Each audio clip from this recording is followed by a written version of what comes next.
Okay, so good evening, everybody. Thank you for joining us. My name is Andrea Coyne. I'm the Deputy Clerk with the Town of Oakville, and with me tonight is our members of the election team. So the session tonight is intended for registered candidates and those considering running in the 2026 Oakville municipal election. We really hope the information we share tonight helps you prepare for the nomination and the election process. And I will now invite Vera Petch to provide the land acknowledgement.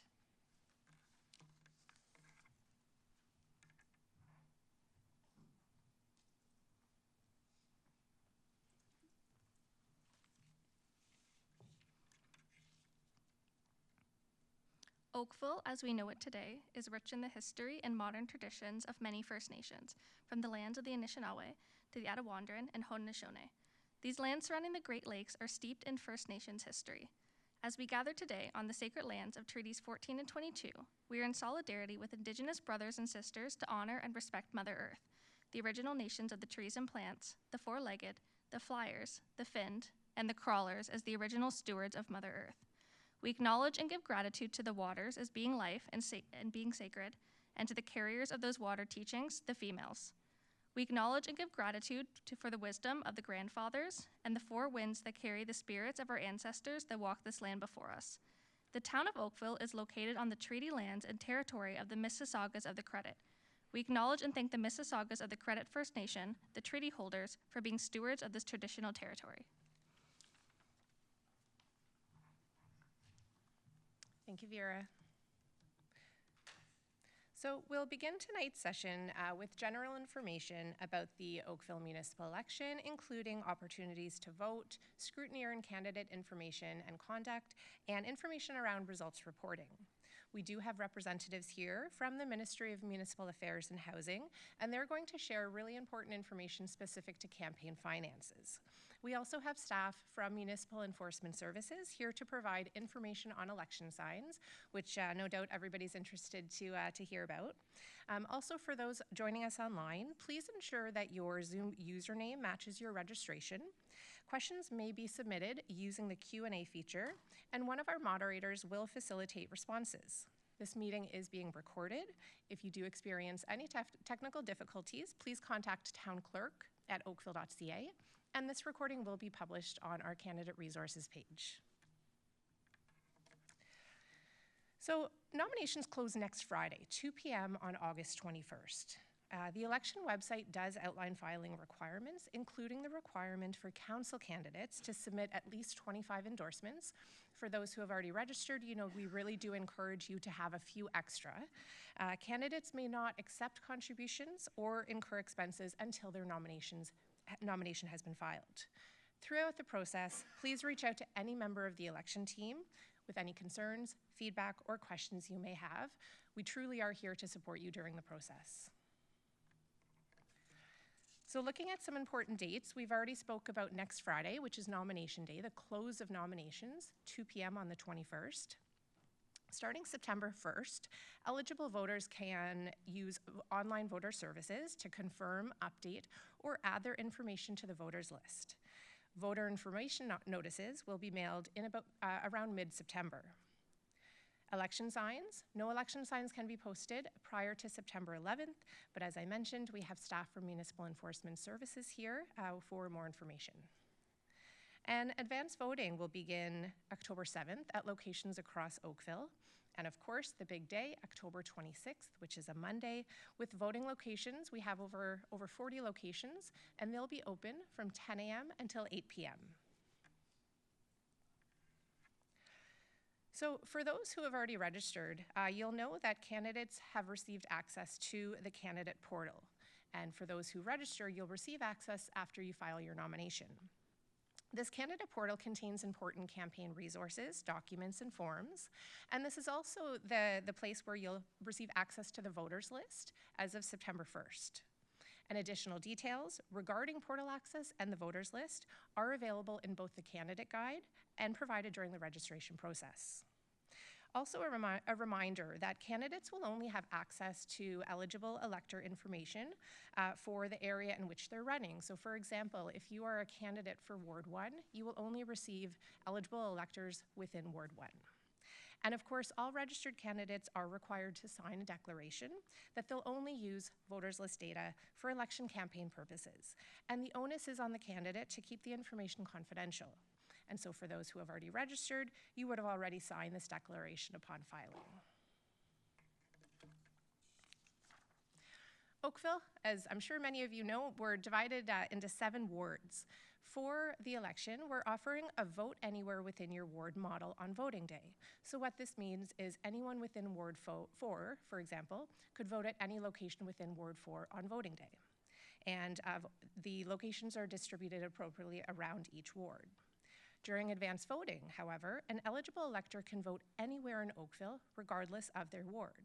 Additional locations and increased advance voting opportunities are being offered to mitigate lineups, and of course, all voting locations, in accordance with the legislation, will be physically accessible. We have procedures for voting and vote counting equipment available on the candidate resources page. For those joining us in person, we do have a piece of equipment here. This is the vote tabulator that we'll be using to tabulate votes. And we also use a composite ballot.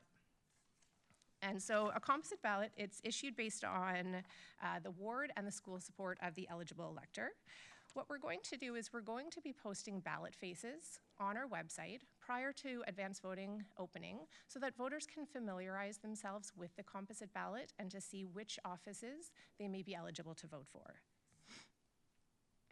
We also have accessible voting equipment that will be available at Town Hall during both advanced voting and on voting day.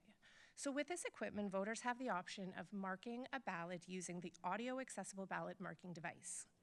Options include a hand-foot paddle, a Braille handheld device, or a sip and puff device.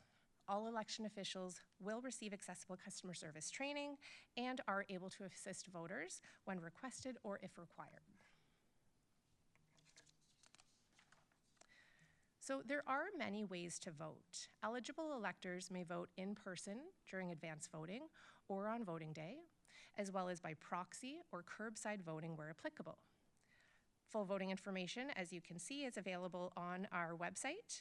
And a reminder that voters may only vote once in the Oakville municipal election, regardless of how many properties they may own or rent within the town. We really do encourage candidates to help share important voter information throughout the campaign period. So this includes the need to bring appropriate identification to the voting location and also encouraging them to bring their voter information notices. Voters should also be encouraged to visit our election website to confirm if they're on the voters list and access additional election information. Also to note that voting opportunities are provided at assisted living and long-term care facilities, and this is through our reduced hours program, and this is administered by election staff. And lastly, we're very proud of the home vote program, and this allows electors who may be unable to leave their home to cast their ballot. So all details, of course, on this are available online. If anyone has any questions around the ways to vote, please direct either voters or if you have questions yourselves, please reach out to a member of the election team. Scrutineer appointment forms, they are available on the candidate portal. And so this form will be required for any scrutineer that you appoint to observe voting at any advance voting or voting day location. More information on scrutineer roles and responsibilities also available on the candidate portal, and it's in your candidate guide for those who have already registered. Candidates and scrutineers are expected to follow all election procedures and requirements while attending voting locations. Campaigning and election advertising are not permitted at any voting location. This includes campaign signs, literature, branded clothing, or even wrapped vehicles in the parking lot. And consistent with Council's Elect Respect initiative, which we shared with those who have already registered, all candidates and scrutineers are expected to conduct themselves professionally and respectfully. Failure to comply with requirements or conduct expectations may result in removal from the voting location. So at the end of the day, on August 26th at 8 p.m., election results will be posted after they've been tabulated online and displayed at Town Hall.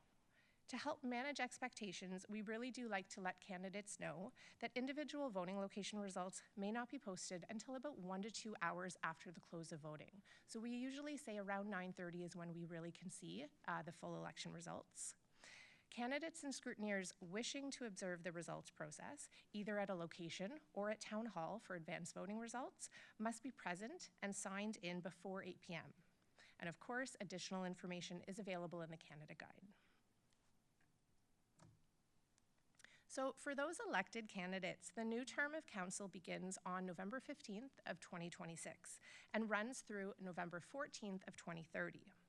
The inaugural council meeting for the town of Oakville will take place on Monday, November 16th, 2026. And in addition, there will be a comprehensive council orientation session for all elected members of council. Important dates for which will be provided at a later date. So now, before I turn it over to the ministry to speak about campaign finances, I'd like to briefly mention the town's contribution rebate. So for those who have already registered, you may be familiar with it, and you may also be signed up for the program. The town's rebate program is available to municipal council candidates who register by August 21st. Eligible contributors may receive a rebate of 50% on contributions between $100 and $1,200. Program details and reporting requirements have been provided to participating candidates, but I do welcome any questions that you may have around that program. So before we move to the ministry's portion of the presentation respecting campaign finances, are there any questions, either in person or perhaps online, around the material that we've covered to date right now? Yes. Yep. So as of September 1st is when you'll start to see that information populated online. Yeah. Sorry, just to repeat the question for those online. The question was asked when voting location information on voting day and advanced voting day will be made available. And so that will be early September.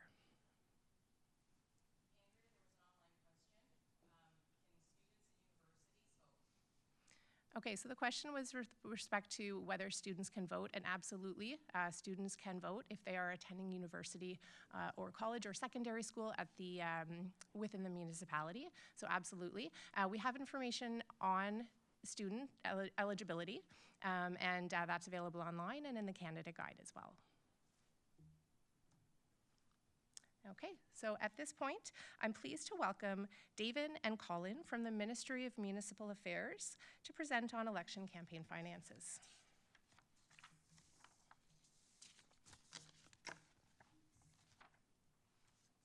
Thank you. They'll switch the presentation. Okay, perfect. Thank you.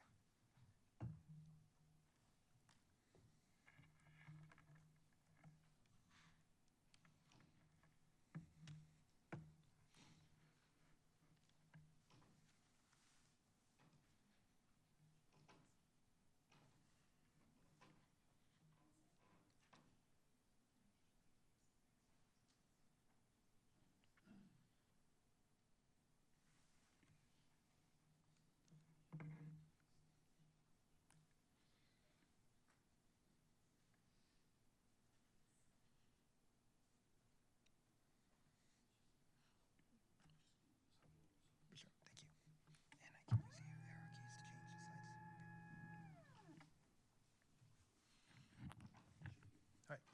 All right. Just hopefully you all can hear me. If I get quiet, just put up your hand and I can try to get a bit louder. So like what was said before, my name is David Barthwedge. I'm here with my colleague Colin Johnston, and we're here to present to you on candidate and third-party advertising. I'd like to thank the town of Oakville for having us and for hosting this session.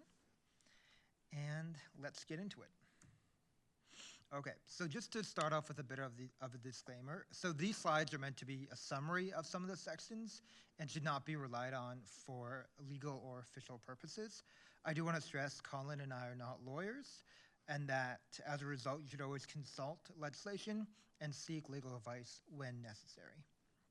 I also want to congratulate you all for taking an interest in your community and in local government. Okay.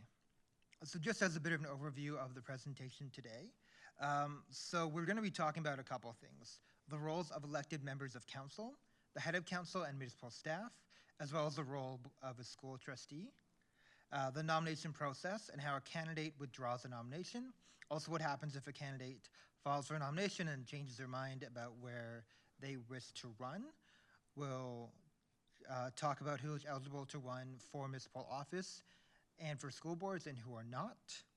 We'll go over some general campaign rules and election finances, whether that be campaign spending limits, contribution limits, campaign expenses, as well as borrowing, as well as what expenses are exempt from the spending limits.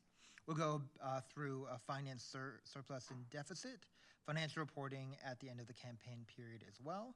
We'll talk about compliance audits, which can be initiated by an application. We'll go over some penalties, general information about the voters list and the rules of proxy voting, rights of scrutineers at the polls, recounts, and then we'll end with some resources that you all can take a look at to help you through your campaign. Okay, so we'll start with roles and responsibilities of elected officials and staff. So running for municipal office. So it looks like you're all considered running for municipal office. Local government is the level of government that is closest to the people and is the most accessible and responsive to the needs of the community. It's a 4-year commitment that will be filled with challenges, excitement, disappointments, and hard work, but more importantly, a great deal of satisfaction. Ontario's municipal governments deliver local services, while the province establishes a legislation and policy framework. The Ontario government has set standards for many local services, such as land use planning, building regulation, and social housing, and the province provides funding to municipalities to deliver some of those services. The ministry also works with local partnerships with the municipal sector to support efficient and responsive local government that are sustainable and investment ready. Local government is a challenging environment with high expectations and limited resources. You're often doing more with less.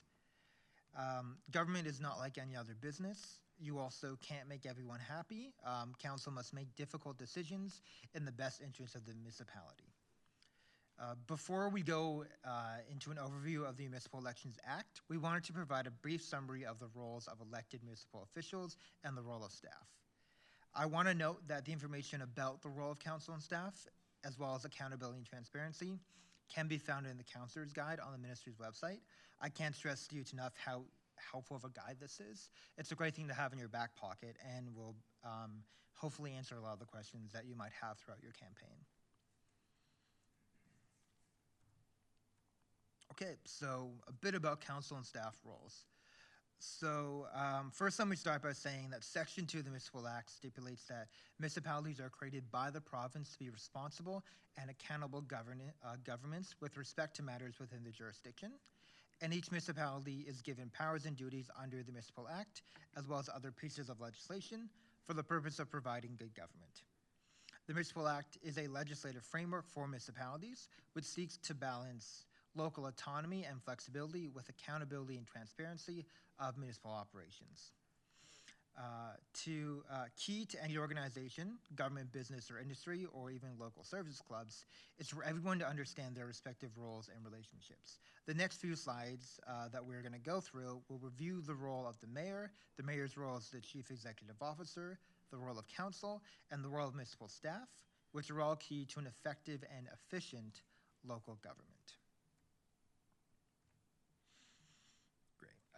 So here you can see basically just the role of council in general, and this includes things like represent the public and consider the well-being of the residents and the interests of the municipality, develop policies and programs for the municipality, maintain financial integrity of the municipality, as well as carry out duties of council under the Municipal Act, as well as others stated here. Moving on to the role of the head of council. So the role of the head of council is basically to act as a leader. The head of council is the chair of the meeting of council and is the public face of that municipality. Although legislation refers to the head of council as the chief executive officer of the municipality, this might be confusing with people who have more of a business background. The head of council actually has very few powers that can be exercised independently of the rest of council, unless where specifically delegated. This can be in case of an emergency or in the context of a procedural matter during a council meeting. The head of council has no greater power than any other individual council member. It is important to note that generally council makes decisions together, not as an individual member, and this also includes the head of council. However, there are 216 municipalities that are subject to the strong mayor framework, whose heads of council have been given authority to make certain decisions, and these will be covered in greater detail in the coming slides. It's also important to clarify that the head of council always has a vote. Okay, and then we'll move on to the strong mayor framework. So in some municipalities, the head of council has additional powers and duties. These are known as strong mayor powers and duties. These additional strong mayor powers and duties apply to the head of council in any designated municipality. These additional powers and duties for heads of council apply to only designated municipalities. The list of those can have been delegated and can be found on the Ontario website and Regulation 53022. So some strong mayor powers are related to provincial priorities, which are identified in the regulation and the Municipal Act.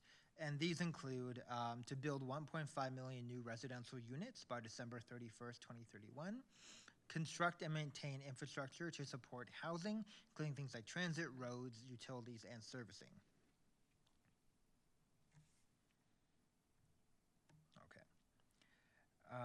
So here is just a slide that kind of outlines a summary of strong mayor powers and duties. So as you can see they direct municipal staff to do certain things related to their additional powers and duties, choose to appoint the municipality's chief administrative officer, hire certain department heads and establish departments, create committees of council and assign their functions, appoint chairs and vice chairs of local boards, bring forward matter to council for consideration if the head of council deems that the matter could advance a provincial priority, propose certain bylaws if the head of council is of the opinion that they could potentially advance provincial priorities, veto certain bylaws if they feel that these would interfere with provincial priorities, and propose a municipal budget, which would also be subject to council amendments and a separate mayoral veto and council override process. So some of the powers that I just talked about are marked with a single asterisk. And then some powers relate specifically to prescribed provincial priorities, which we talked about in the earlier slides, and those are marked with a double asterisk. It is worth mentioning that the head of council in a strong mayor municipality is subject to existing accountability and transparency rules, as well as certain other additional rules. And generally, when the head of council uses their strong mayor powers or duties, they are required to provide written documentation to the clerk and other members of council by the next business day. They must also make this written documentation available to the public. A lot of the time, this is available on the municipality's website. Written documentation requirements vary with respect to some of the powers and duties, such as the use of a veto and aspects of the budget process and the power to direct staff. Implementation of the strong mayor framework is a local matter. It's up to the head of council, and the municipality to implement the framework in accordance with legislation and the associated regulations. I do want to note that decisions about when and where to seek legal opinion is unique for each head of council and local circumstances or situations. So this means that each strong mayor municipality may adopt local processes and procedures that best respond to the municipality's local needs and circumstances. An example would be the head of council in the municipality may wish to work to establish local procedures for council to provide input and to seek public input in relation to a strong mayor budget. Okay, so the role of council, representative role. So the next few slides will just provide a bit more information on the role of council as described in the Councilor's Guide. So in your role as a representative, you're elected by your constituents to represent their views when dealing with issues that become before council. Though council understands that constituents may have viewpoints and opinions that differ and you cannot represent them all at the same time. For many issues, you will probably have to consider a variety of opposing interests and make decisions that are not popular with everyone. You should use your judgment and decide based on the best interests of the municipality as a whole. Your goal should be making decisions that support collective well-being of the municipality, balancing diverse needs and long-term interests. There's no single correct approach to the representative role, and on many issues, you may find that you fall somewhere in between two opposing viewpoints. Just be sure to familiarize yourself with any policies or protocols that your municipality may have in place regarding the handling of complaints and citizen inquiries. We understand that you want to do your best to help people, but just remember that there is a consultation process that staff has implemented, and it's worth making sure those are followed. There also may be circumstances where decisions are made by designated staff that operate at an arm's length from the municipality, and where if elected officials interfere or seem to be interfering, could lead to a bit of trouble. So this would include decisions made by the fire chief, the chief building official, and the medical officer of health. As I kind of mentioned before, each individual council member has a vote when making decisions. Every member of council should vote on matters in the best interest of that municipality as a whole, and every member should respect each other's points of views during and after debating an issue at a council table. Once a decision is made by council, it is the decision of the municipality and staff, which are then required to carry out and implement that decision.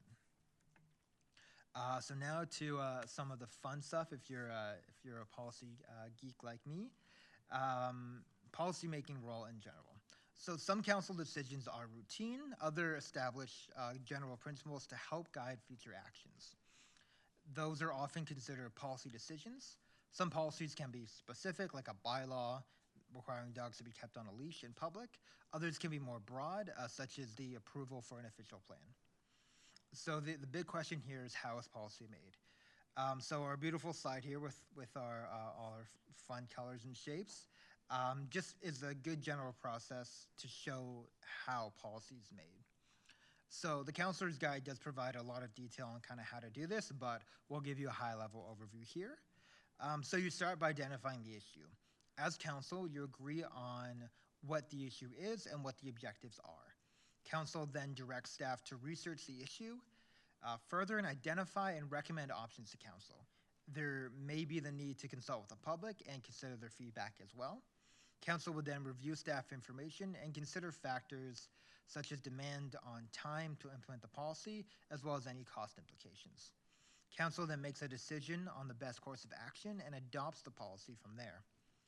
Staff is then directed to implement the policy. After the policy is implemented, council would work with staff to evaluate the policy and make any amendments that may be required. In practice, policymaking is less orderly than a bunch of squares on a slide due to a bunch of different factors.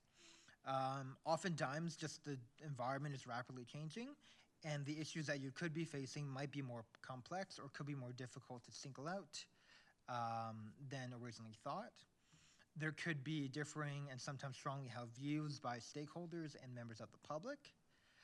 There could be a lack of time to identify all possible alternatives to conduct the research and analysis needed. There also could be legal and financial implications that may limit what council may do. The implementation of the policy, along with establishment of monitoring and evaluation mechanisms, just might be complex.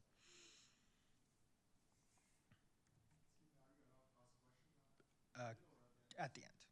Yeah, no, not a problem. So just kind of moving on to the stewardship role. So council's objectives are to ensure that the municipality's financial and administrative resources are being used as efficiently as possible.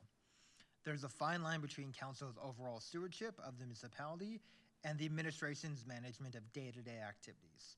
So generally, council monitors the implementation of its approved policies and programs, but the practical aspects of its implementation and administration are staff responsibility. Essentially, day-to-day operations are left up to the staff.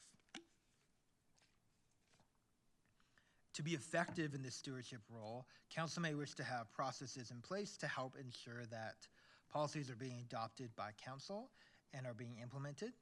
Staff are administering services and programs as council wished. Rules and regulations are being applied correctly. Funds are being spent only as authorized, and the municipality's resources, financial or otherwise, are being used properly. Establishing and following such policies and guidelines helps council leave the day-to-day details to staff to manage. Council is then freer to deal with the exceptional situations and ensure that policies are current and listen to issues raised by the public. Before council can monitor and measure the municipality's administrative effectiveness and efficiency, it may wish to become familiar with policies currently in place. With input from municipal staff, council can determine whether the policies are functioning well or if changes should be made.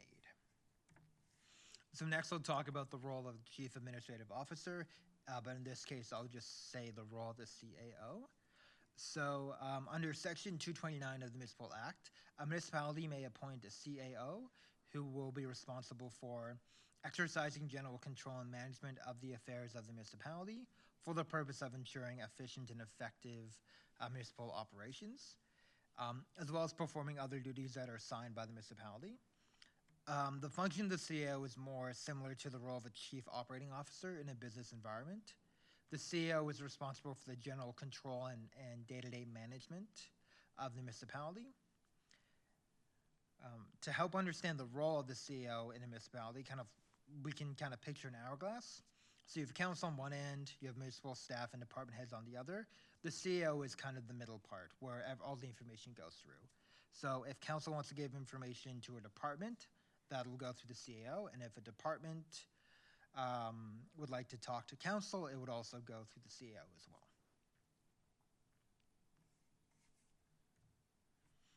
Okay. Now we'll just talk about the role of officers and staff. So the role of staff is also set out in the Municipal Act, Section 227. And this would include implementing council decisions and establish administrative practices and procedures to carry out council decisions. This would also undertake research and provide advice to council on policies and programs of the municipality, carry out duties required by legislation or other duties assigned by the municipality.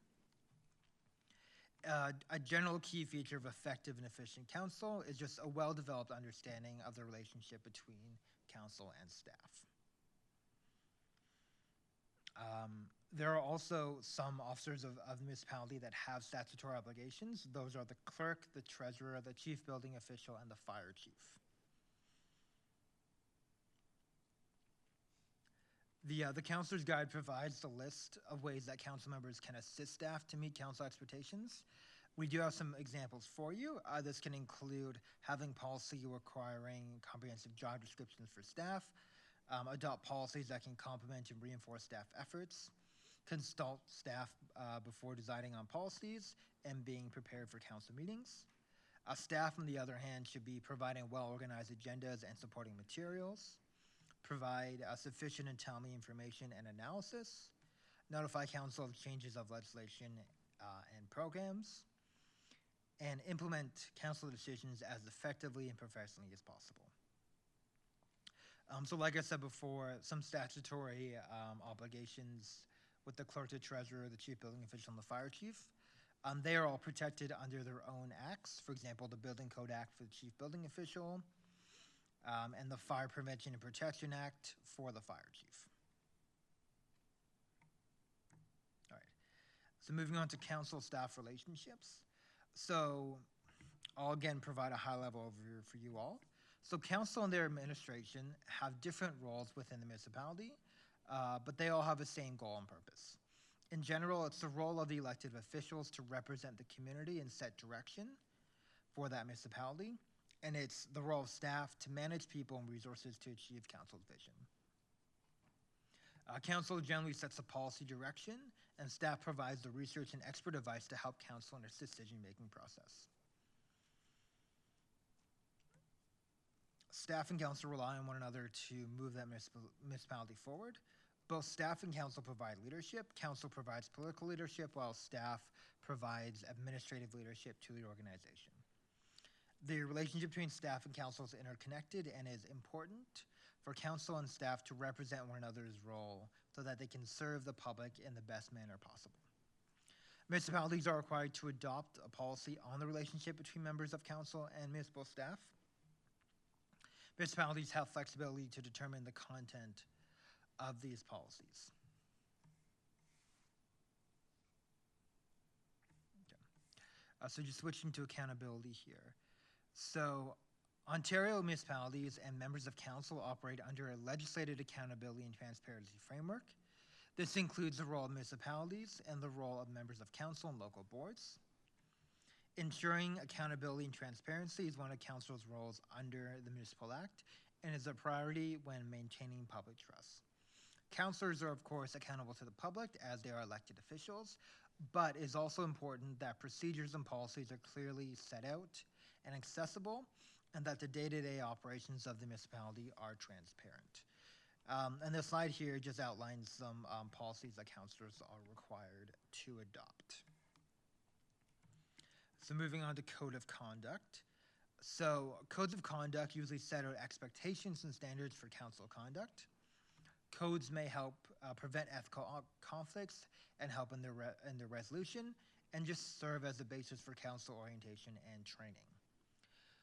With the growing importance of accountability and integrity, more municipalities have adopted code of conduct for members of council and certain local boards. Some have adopted other procedures, rules, and policies governing the ethical behavior of those members as well. Municipalities are required to establish codes of conduct for members of council and those boards, and these can include kind of the following categories. So gifts, benefits, and hospitality, respectful conduct, including towards officers and employees of the municipality, confidential information, and the use of local board or municipal property and equipment. Moving on to the Integrity Commissioner. So since 2019, municipalities have been required to ensure that the public has access to an Integrity Commissioner. The Integrity Commissioner's role is to perform in an independent manner the functions assigned to by council with respect to applying the local codes of conduct to members, applying local procedures, rules, and policies that govern the behavior of members, applying certain Municipal Conflict of Interest Act rules to members, and requests for advice from members of council and certain local boards under obligations of the local code of conduct, local procedures, rules, and policies governing the ethical behavior of members. The commissioner's function also includes conducting inquiries into requests from council, a local board, or members of the public about whether a council member or local board has contravened the applicable code of conduct. Moving on to Bill 9. So the information I just provided about codes of conduct and the Integrity Commissioner framework is under the Municipal Act, which is the current framework. As you may have heard, though, the Municipal Accountability Act received royal assent on June 2nd, 2026.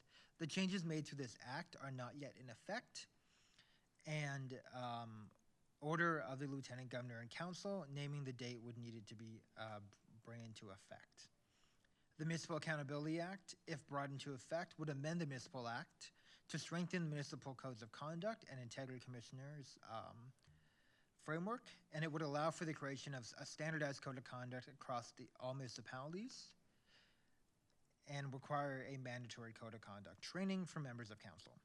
It will allow for the creation of a standardized municipal Integrity Commissioner inquiry process, provide the role of the Integrity Commissioner of Ontario to provide advice to municipalities, and training to municipal integrity commissioners, establish a stronger penalty by establishing a mechanism for councils and certain local boards to be removed or disqualified from office for 4 years if they violate the code of conduct.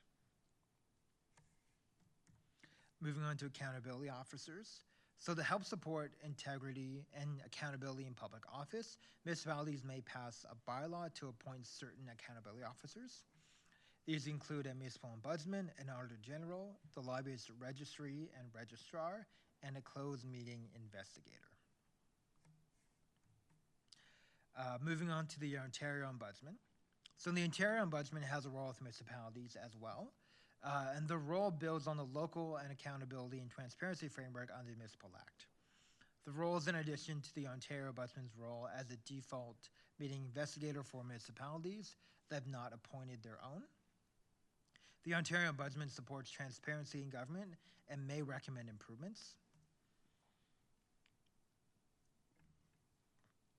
The Ontario Ombudsman may investigate municipalities when a complaint is filed or at the Ombudsman's own initiative.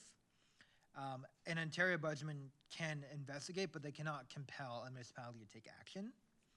They can write recommendations to council, but it's up to council on whether they would actually like to follow through with those recommendations. The Ontario Ombudsman does not replace locally established complaint mechanisms or act as integrity commissioner for a municipality.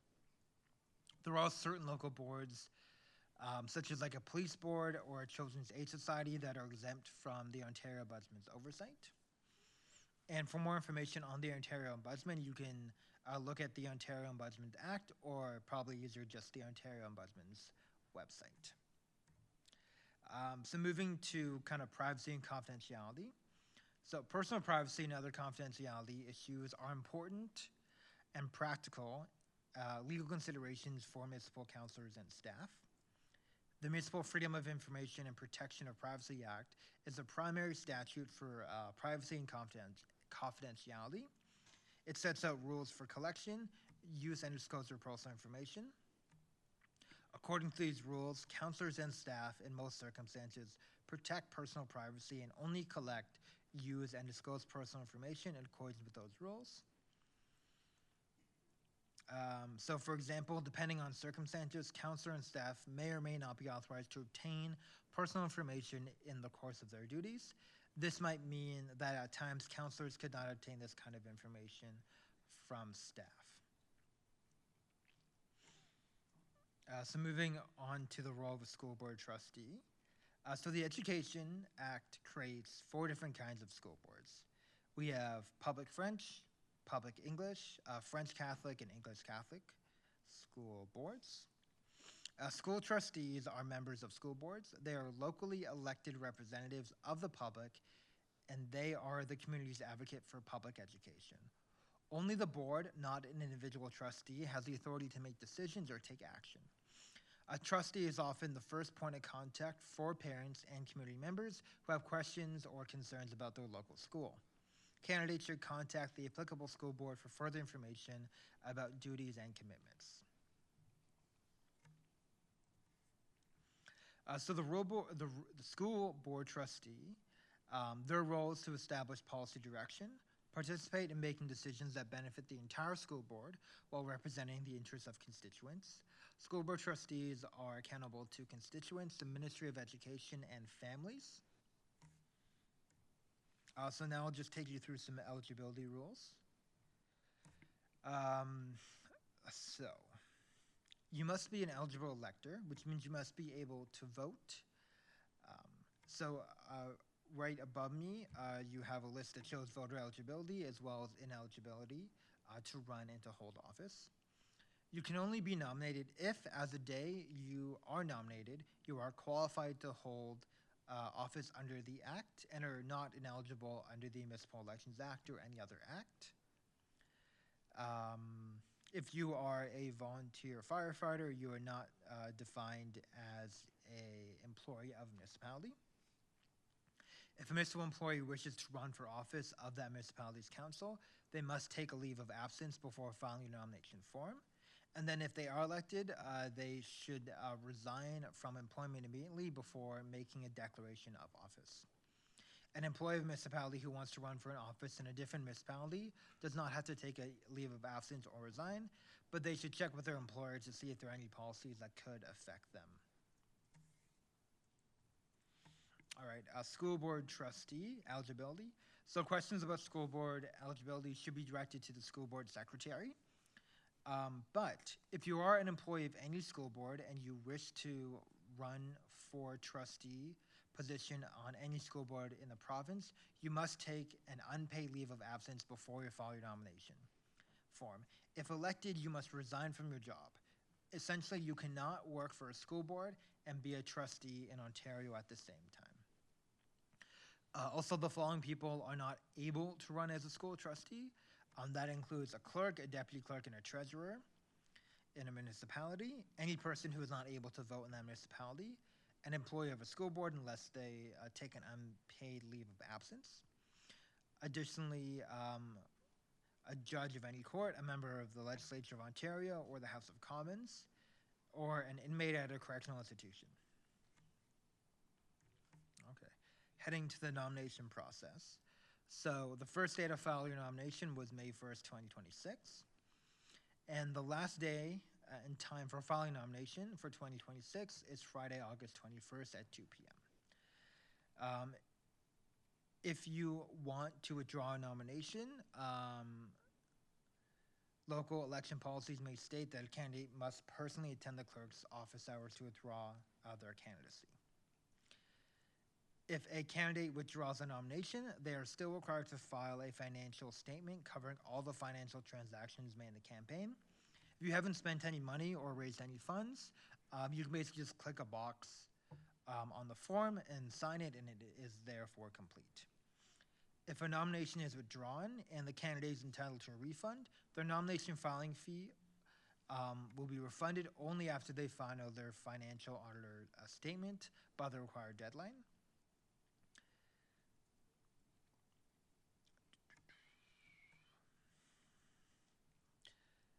So starting May 1 until August 21st, nominations can be submitted to the clerk from anyone who meets the eligibility requirements to run for office.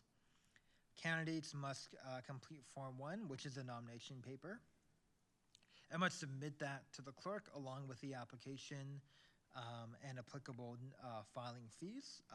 For anyone who's running for head of council, that fee is $200, and for anyone for any other offices, it's $100. And the clerk must be satisfied that you are eligible to run in order to clarify and certify your nomination.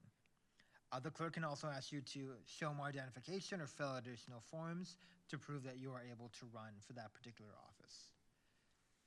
The nomination form must have original signatures, and if your nomination is not certified by the clerk, your name will not appear on the ballot.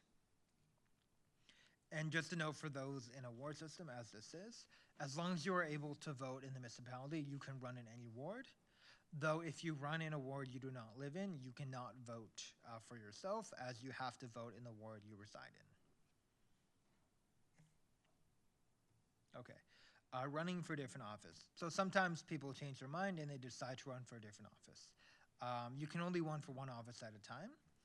And once the candidate files a second nomination, the first nomination is deemed to be withdrawn. If a candidate decides to run for another office and they've already collected their 25 signatures, they can use those endorsements for that other office. If a candidate decides to run for a different office in the same council or school board, and both positions are elected at large, everything from the first campaign is transferred to the second campaign, and only one financial statement needs to be filed.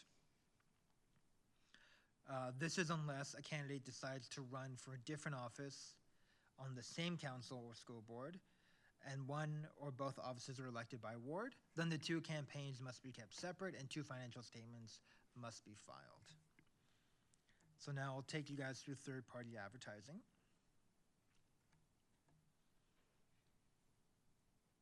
Okay, so the following people are eligible to file for a notice of registration. So that would be an individual who is normally a resident in Ontario, a corporation that carries out business in Ontario, a trade union that holds bargaining rights for employees in the province. And then here are the following people that cannot file a registration for this. So that would be a candidate whose nomination has already been filed under the Municipal Elections Act, a federal political party registered under the Canada Elections Act, a provincial party or constituency association, the Crown and Right of Canada or Ontario, and any group or association that is not a corporation. So moving on to the nomination process. So as kind of said before, municipal candidates are required 25 signatures on Form 2. This requirement does not apply for school board candidates. Nominators can also nominate more than one candidate and are not required to vote for that candidate. And nominators must also be able to vote in the municipality as well. And And in award system, a nominator can be anyone who is able to vote in the municipality, not just in that one ward. Both the clerk and the candidates are entitled to rely upon information provided by that nominator. If a nominator does not meet the eligibility requirements when they sign the document, they can be held accountable under the penalty section of the MEA. Just a tip for everyone, if you wish, you can take more than 25 signatures. We recommend it, as if you have just 25 and 2 are ineligible, you don't have to run out and find another couple people to sign up. You should also remember that even if electronic filing is permitted, which is not the case, make sure to obtain those 25 original signatures and just keep them on your records until after the next regular election. You never know what might come up. So just registration for third-party advertisers. So individuals, corporations, and trade unions may register to be third-party advertisers. There's no registration fee for third-party advertisers. A third-party advertiser would register with the clerk at the local municipality, and an individual, corporation, or trade union may, in person or by agent, file with the clerk of the municipality responsible for conducting an election. Once registered, they may advertise in support or opposition to any candidate being elected by the voters in that area. This would include council, school trustee, and directly elected upper-tier candidates. Any person or entity may advertise regarding an issue relating to elections in that municipality without registering. To advertise regarding questions on a ballot, that will require registration as a third-party advertiser. For a regular election, the registration cannot be filed earlier than the first day for filing nominations and cannot be filed later than the Friday before voting day during the clerk's office hours. Third-party advertising is geographically based and is structured around the concept of influencing a specific voters in a location, Oakville, for example. And if any individuals want to influence voters in more than one municipality, over 3 municipalities in a specific school board election, for example, they would have to register in each of the 3 municipalities and conduct their activities as separate campaigns.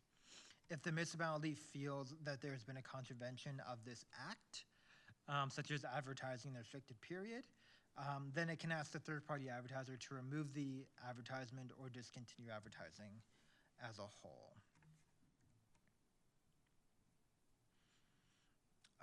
Just to briefly touch on kind of the third-party advisor withdrawal system.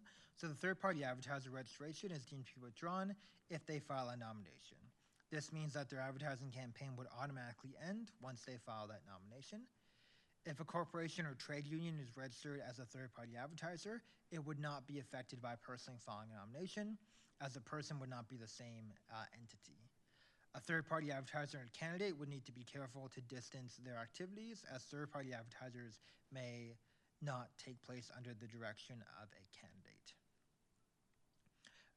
The existing campaign rules would not change. Finance related to a third-party advertising campaign cannot be transferred to a candidate's campaign.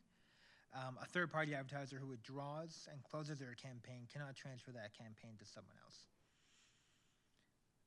To maintain financial transparency around third-party advertising campaigns, the financial statements of advertisers who end their campaign early should reflect their finances as of the day their campaign ends.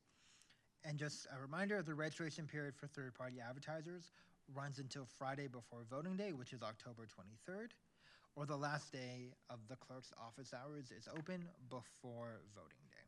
All right, I'm going to pass it on to my colleague Colin, and he will take us home.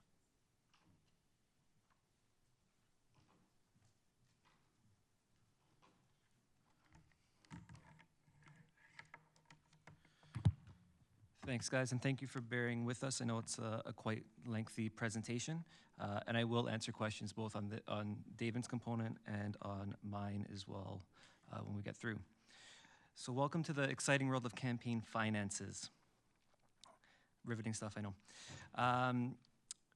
So to start with, campaign accounts are only required if a candidate or third-party advertiser raises or spends money. So if you're campaigning and you're not accepting any donations, you're not spending any money, you do not need a campaign account. In general, as we go through this, third-party advertisers usually need to follow the same rules for raising campaign funds and financial reporting as candidates for office. Municipalities, and Oakville has one in place already, must establish rules and procedures regarding the use of municipal or local board resources during the campaign period. There's one in place already, and this encourages accountability and transparency. So please take a look at the policy in advance of any campaigning. It'll save you a bit of hassle down the road. And just a general disclaimer, the practice of municipalities providing candidate contact information online on their websites is not considered a contribution. Sticking with the theme, contributions from the candidate and their spouse are considered to have come from the same person and count toward the self-contribution limit. The rules for determining whether corporations are considered to be one contributor, and this counts for third-party advertisers, are clarified as if one corporation controls the other directly or indirectly, they're considered to be the same contributor. Additionally, if corporations are owned or controlled by the same person or groups of people, whether that's directly or indirectly, they're also considered to be the same contributor. So for example, if I want to participate in an election as a third-party advertiser and I own Collins Painting, Collins Landscaping, Collins Building, all considered to be the same company for the purpose of the election finance rules. So sticking with contributions, candidates and third-party advertisers cannot accept contributions from those listed on the screen. That includes federal political parties, constituency associations, or registered candidates in federal elections. Same with provincial political parties, as well as provincial leadership candidates. Also, you cannot accept donations from federal, provincial governments, municipalities, school boards, or any business group that is not a corporation in the case of third-party advertisers.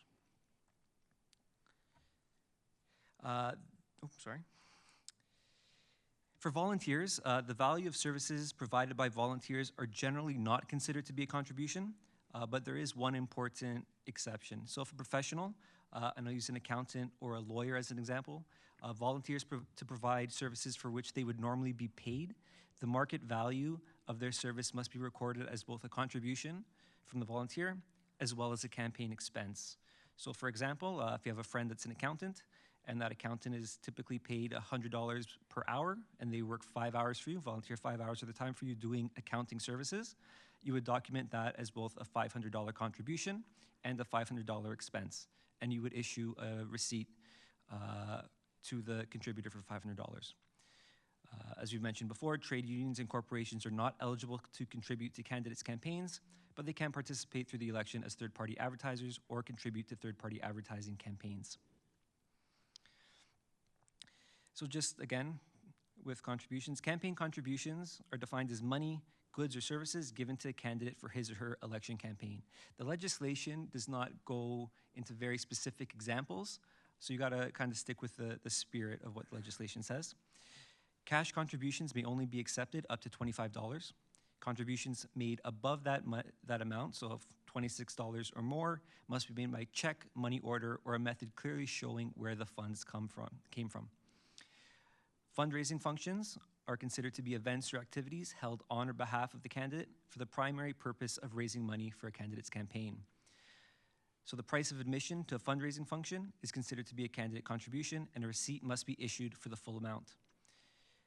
As a general rule, receipts must be issued for every contribution and should contain both the name and address of the contributor, the amount that has been contributed, as well as the date. Contribution limits. The limit on contributions to any one candidate or registered third-party advertiser is $1,200. And there's an aggregate total for the entire municipality of $5,000. So that means I can donate to up to $1,200 per candidate, but all of those donations have to max out at $5,000 for the entire municipality. And again, since candidates and third-party advertisers are required to inform contributors of contribution limits, it's good practice to include the limits on the receipts provided for their contributions. So self-funding limits. Self-funding limits for municipal council candidates are based on the number of electors voting for that office up to a maximum of $25,000 per candidate. This amount includes any contributions of goods, such as inventory from a previous campaign. There is a formula for calculating this, which is a base amount of $7,500 plus 20 cents per elector for the head of council, with $5,000 plus 20 cents per elector for other council offices. The lovely elections department here will provide those numbers for you, so you don't have to do any math. Makes your life a bit easier. The highest self-funding limit that anyone can possibly have, as I mentioned, is $25,000. So if the formula works out to above $25,000, you're stuck with a $25,000 max. If the formula works out to less than $25,000, you get whatever that says. There is no self-funding limit for school board candidates or third-party advertisers. We'll go over borrowing here a bit. The candidate can open their campaign account with their own funds, but the candidate cannot loan funds to his or her campaign to kickstart it with the intention of getting it all back. The only way candidates can reclaim their startup amount is if there are leftover funds after the campaign period is over and prior to filing your financial statement. At this time, you have the opportunity to reclaim funds from any surplus you may have. A loan is not considered to be campaign income, and paying it back is not a campaign expense.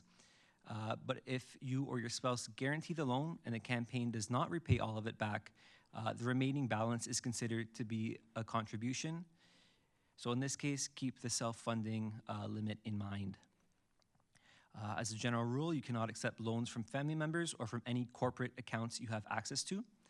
Any loans must come from a bank or otherwise recognized lending institution in Ontario and must be directed directly into the campaign account. Any interest that the campaign pays on loans is considered to be a campaign expense. So Section 88.19 of the Municipal Elections Act, you'll hear us refer to as the MEA because we like to speak in acronyms, outlines what constitutes an expense. So some examples are the replacement value of goods retained by the person, individual, corporation, or trade union from a previous election and used in the current election. You'll see that with signs or office supplies, for example. The value of contributions of goods and services, audit and accounting fees, interests on loans as identified under Section 88.17, the cost of holding fundraising functions, costs of holding parties and making other expressions of appreciation after the close of voting. If there is a recount or a proceeding under Section 83, which is the controverted elections portion of the Act, those are also considered to be campaign expenses. Expenses related to compliance audit, expenses that are incurred by a candidate with a disability, if those expenses wouldn't otherwise have been incurred, and the cost of campaign election advertisements or third-party advertisements, as the case may be. So for greater clarity, certainty, the cost of holding fundraising functions does not include costs related to events or activities that are organized for such purposes as promoting public awareness of a candidate and at which soliciting of contributions is incidental. So what that means is if you are giving out flyers, for example, and on your flyer there's a link that says donate to Colin's campaign here, that's not really a fundraising expense. That's just an advertisement with incidental fundraising involved. So you can't classify that as a fundraising expense, which would not be subject to your spending limits. Sticking with campaign expenses, and this is just a very strong urging, please familiarize yourself with both the expense campaign provisions as well as the forms you need to fill out at the end of your campaign before you start spending any money. It'll make your life 1,000 times easier as you go, makes it easier to categorize and keep your accounting straight. You can also find this in the candidate's guide, which is available on our website. So campaign expenses are costs that are incurred by the candidate or any person under the candidate's direction, such as a campaign manager, as well as third-party advertisers in their campaign. The nomination fee, which you have to pay when you sign up for nomination, is a personal expense and is not a campaign expense, so please don't include it on your financial statement. Goods and services donated to the campaign are also expenses and must be reported, and a receipt must be provided for fair market value. Again, only nominated persons or third-party advertisers can incur expenses during the campaign period or people acting under their direction. All expenses must be paid from your campaign bank account, and a receipt must be retained to show what the expense was for. If you're using a credit card to pay for purchases, that's okay, but make sure you keep clear records showing what the expenses were, like what campaign expenses were on the credit card, and that those expenses were reimbursed from the campaign account. All expenses must be reported in the relevant financial disclosure form to be filed with the clerk by the candidate or the third-party advertiser, as the case may be. With respect to campaign inventory, if you ran in the last election and you want to use leftover goods, such as signs or office supplies, you have to determine what the current market value of those goods is and record them as an expense in your current campaign. Again, if you have leftover inventory at the end of the campaign, it becomes your personal property. But if you want to store those items to use in another election, any costs for storage are not considered to be campaign expenses. So we'll go over to spending limits. So the way spending limits are calculated is laid out in Ontario Regulation 101/97. I do want to stress that the clerk's calculation of the spending limit is final.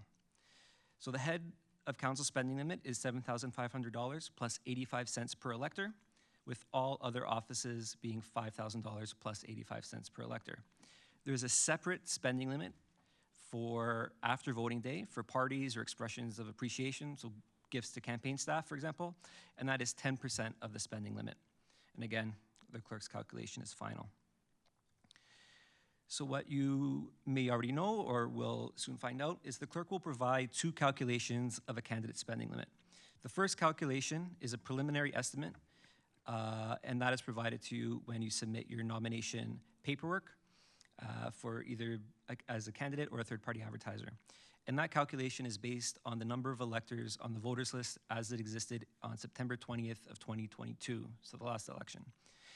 A final spending limit is based on the voters list as it exists on September 20th, 2026, and will be provided to candidates and third-party advertisers on or before September 30th, 2026. Whichever number is higher is the spending limit for the current campaign, and again, the clerk's calculation is final. Candidates are required to inform their contributors of the contribution limits, so how much a contributor can contribute to both an individual campaign as well as the aggregate limit on any one council or board election. Same rules for third-party advertisers. And again, as I mentioned before, candidate finance rules and third-party advertiser finance rules are generally the same, including the requirements to file financial statements as well as any extensions for records. So as I mentioned, some expenses are not subject to the spending limit. So most expenses are, the ones listed on the screen are not. And that relates primarily to fundraising functions. But again, in order to qualify as a fundraising function, an event must have the raising of money as a primary purpose. And I'll go back to the example of a brochure which has your policy planks laid out and has a link to a donate here site, generally not considered to be a fundraising function. I will go over this very quickly. Again, third-party advertisers spending limits. You can see the limits on screen, also calculated via formula. And again, based on the number of electors in a municipality. Campaign finance rules can be found in the sections noted on the slide of the Municipal Elections Act. And so this in the next few slides will walk you through some additional campaign finance rules. Again, I'm going to stress it, as a candidate or a third-party advertiser, it is your responsibility to be fully aware of the finance responsibilities relating to election spending, as well as accepting campaign contributions. So please familiarize yourself with both the sections on the screen, as well as the financial statements you'll be required to file. And it'll make your life a whole lot easier as you keep your records in order. The MEA, the Municipal Elections Act, requires you to open a bank account, again, only if you are accepting or spending any money in the campaign. So candidates and third-party advertisers are required to keep complete and accurate financial statements throughout the course of their campaign. All contributions and expenses are to be accounted for and disclosed by the candidate on the relevant prescribed financial forms. All candidates and third-party advertisers are required to keep all campaign financial records until the council in the 2030 election has been sworn in and takes office.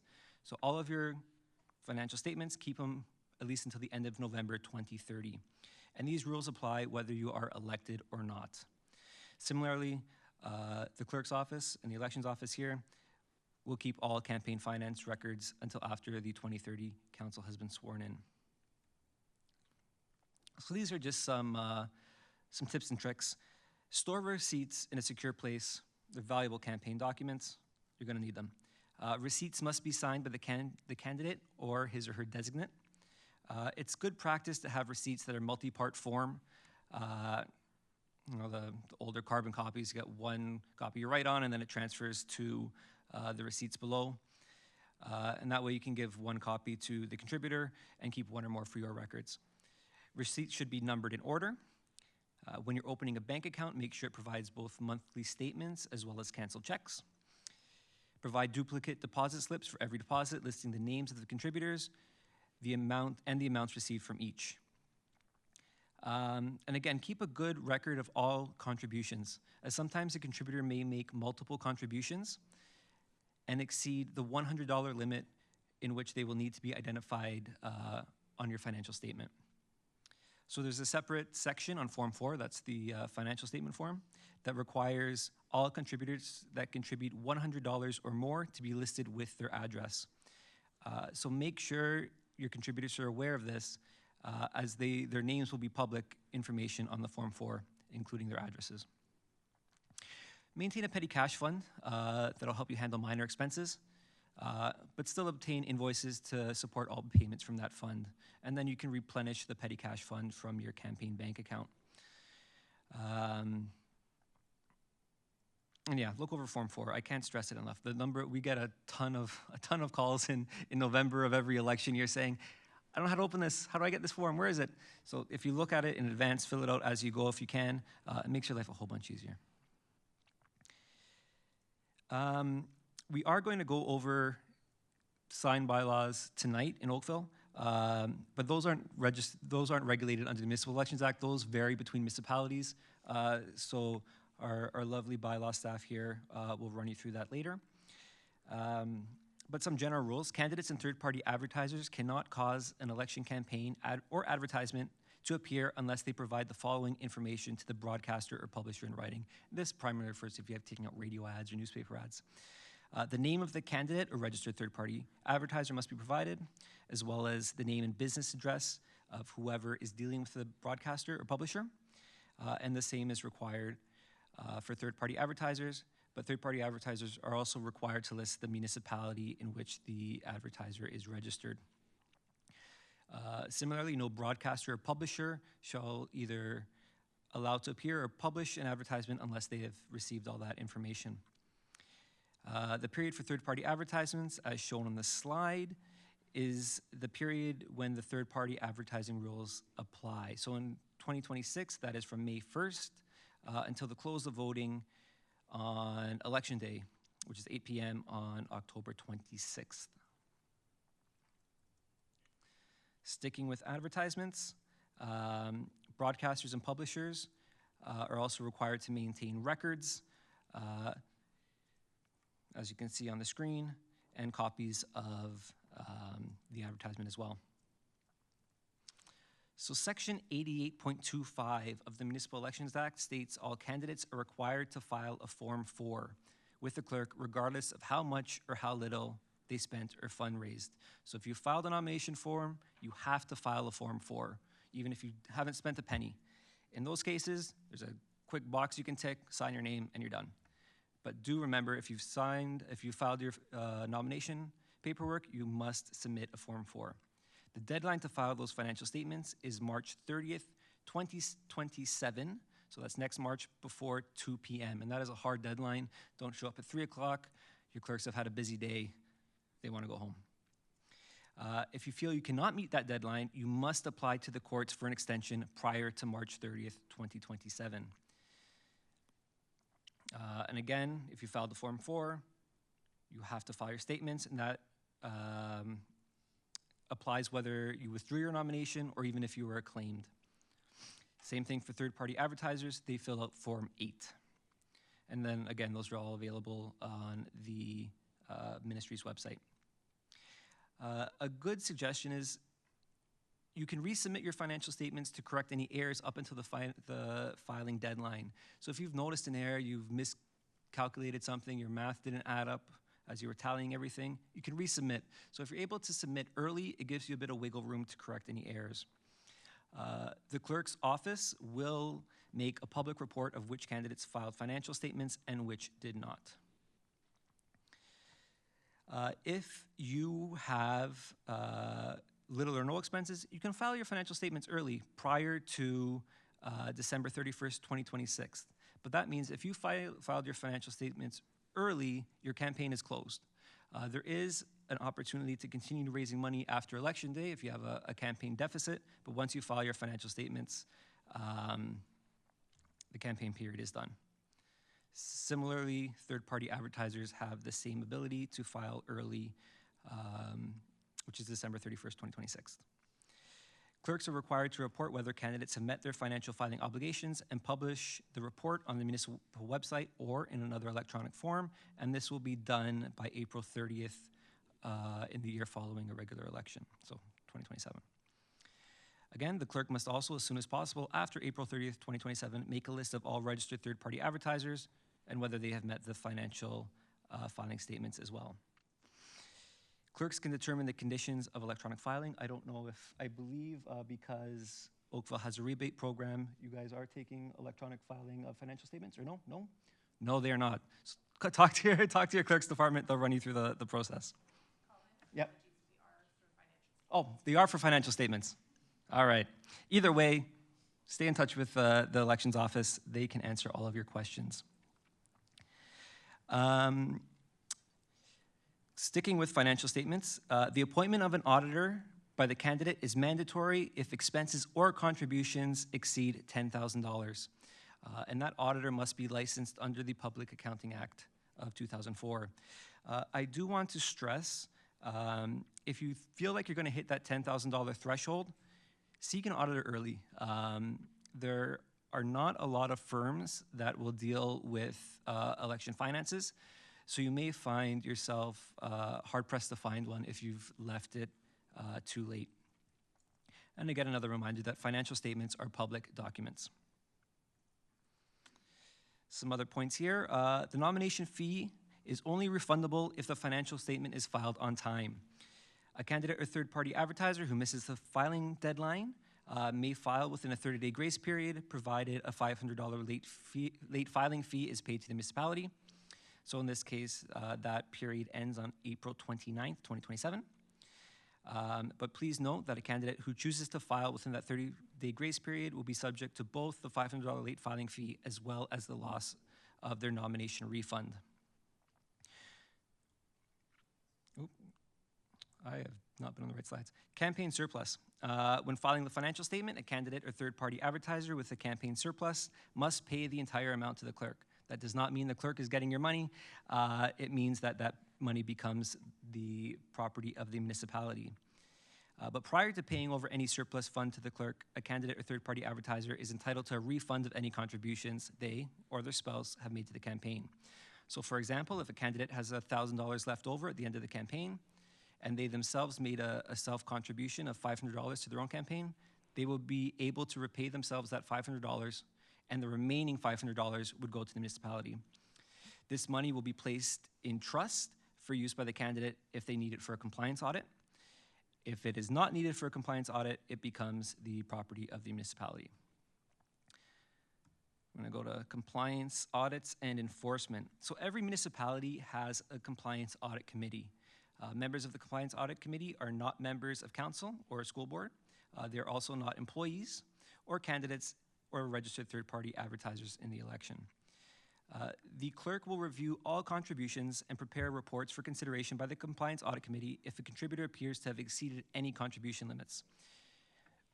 This process is related to reviewing contributions as reported on the financial statements and is not connected to the to the compliance audit process.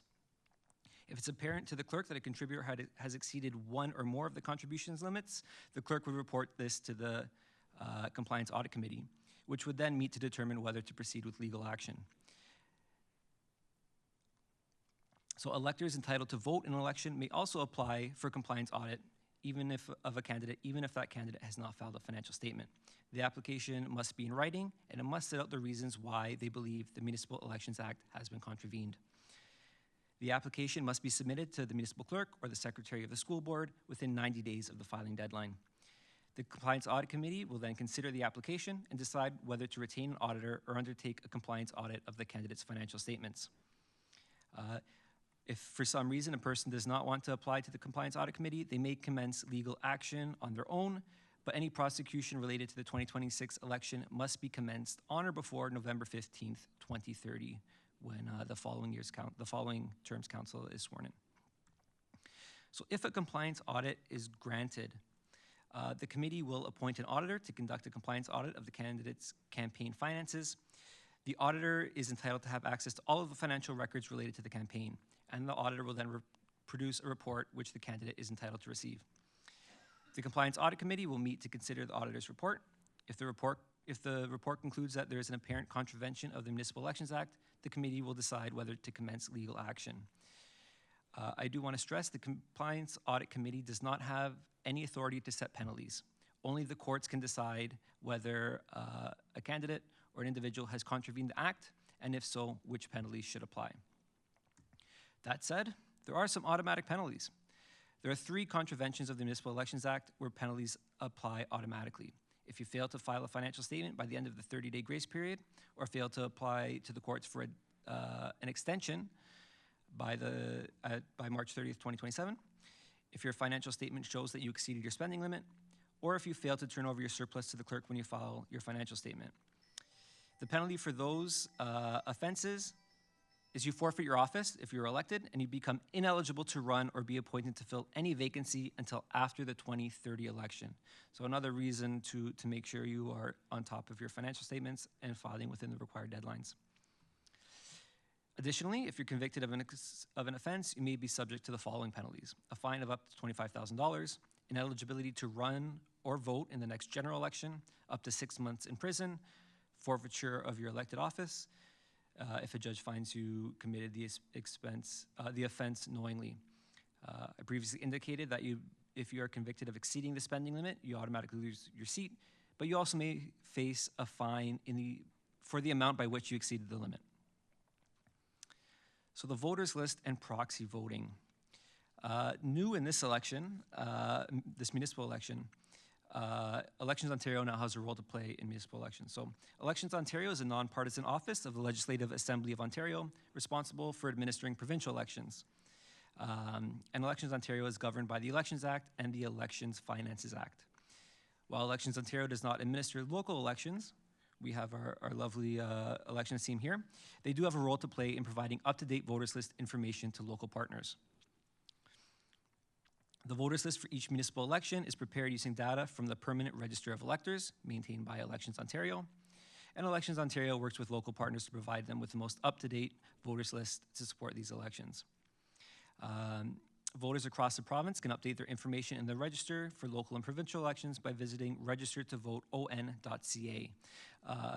It is a very quick process. I've done it myself. It takes about 5 minutes to confirm your information is accurate. So as you're campaigning, you may want to make sure voters are aware as well.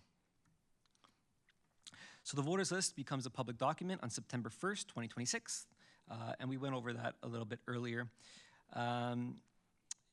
You will have to, as Andrea mentioned, to receive the voters list, you must give the clerk a written acknowledgement of the following: that you will only use the list for electoral purposes and not for commercial purposes, that you're bound by the restrictions set out in the Municipal Elections Act relating to the handling of the voters list, and you will only share the list with others, such as campaign workers, after obtaining similar written acknowledgements from them. So once you have the list, you have some additional restrictions as well. You, as a candidate, are the only person who may share the voters list. If you've given someone a copy, they are not allowed to share it further. You have to keep track of who you've shared your voters list with. If you give someone a physical copy of the list, they must return that physical copy to you. If you share an electronic copy, they must destroy that copy and provide you with a written acknowledgement that the copy has been destroyed after they are done using it for electoral purposes. You can't keep copies of the voters list after your campaign is ended. So on or before the day your campaign ends, you must destroy physical copies or electronic copies that you've received from the clerk, and have any printed or electronic copies you've shared with other people destroyed as well. Ensure you have received, and you also must ensure you've received written acknowledgements from anyone who's received an electronic copy of the list that the electronic copy has been destroyed. So here is some just requirements that will be on the written acknowledgement that you must get back from your campaign team that you're sharing the voters list with. And you should also have the date set out by which people must return physical copies or have electronic copies destroyed, and the confirmation of the copies being destroyed provided back to you. What is important is you must keep records of the written acknowledgements until after November 15th, 2030, when the next council or school board takes office. So proxy voting, there are a number of reasons why someone would appoint someone else to vote on their behalf.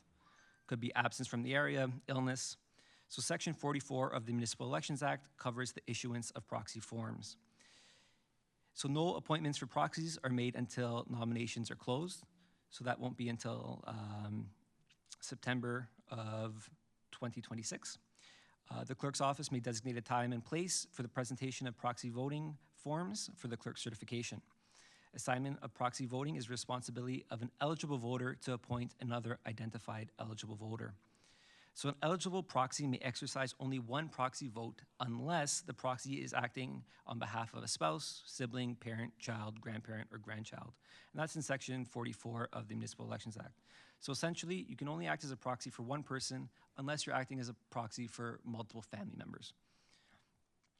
But please check in with the clerk's office before getting any of those forms filled out. They can walk you through the process. So scrutineers recounts key dates and resources. We've gone over some of this already, especially discussing scrutineers. But just to stress, the scrutineers and candidates as well have to respect that the designated receiving the DRO must ensure fairness, access, privacy, and security of the vote in the voting place. So the deputy returning officer has the ability to kick out anyone from a voting place who's not following the rules. So make sure your scrutineers are aware of their responsibilities, and as a candidate yourself, make sure you're aware of what you can and cannot do in a voting place. Recounts. So recounts are only automatic if the vote is tied. Councils have an option of establishing policies prior to the election that also allow for an automatic recount based on the criteria they lay out. Notwithstanding, council still retains the option to pass a resolution for a recount within 30 days after the clerk has declared the results of the election. Additionally, an eligible elector can apply to the courts for a recount within 30 days of the clerk's declaration of the results. So some key dates here, we've gone over them, so I will save me repeating them. Just note the campaign filing financial deadline on the bottom there, March 30th, 2027. Here are some resources that are useful. David mentioned it as well, but we cannot stress how helpful both the voter's guide and the candidate's guide are. They answer a lot of our most common questions, and they do provide some very specific examples. And this is our contact information. Bridget was unable to join us this evening, but both David and I, as well as Bridget, are available by phone or email to answer questions. Again, we often won't be able to give you strict yes or no answers, but we can direct you to some of the resources, give you things you should be thinking about, as ultimately, especially when it comes to campaign finance, it is the candidate's responsibility to make those determinations and to follow the relevant legislation. So again, thank you for bearing with me. We'll take questions now, both this section or David's previously. First, thank you very much for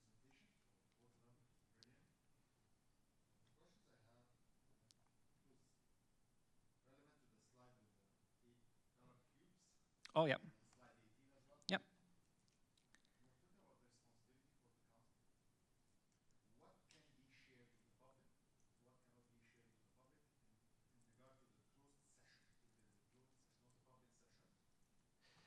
So,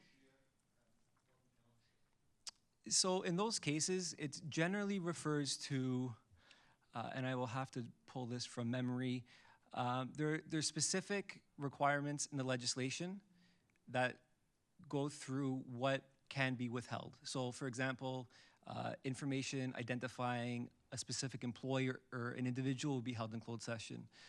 Things that carry legal risk to the municipality. But they're very strict restrictions, and they're dealt on a case-by-case basis. So the municipality's legal team would provide advice, as will the clerk's office. But in general, most items dealt by council are dealt with in public. Yeah.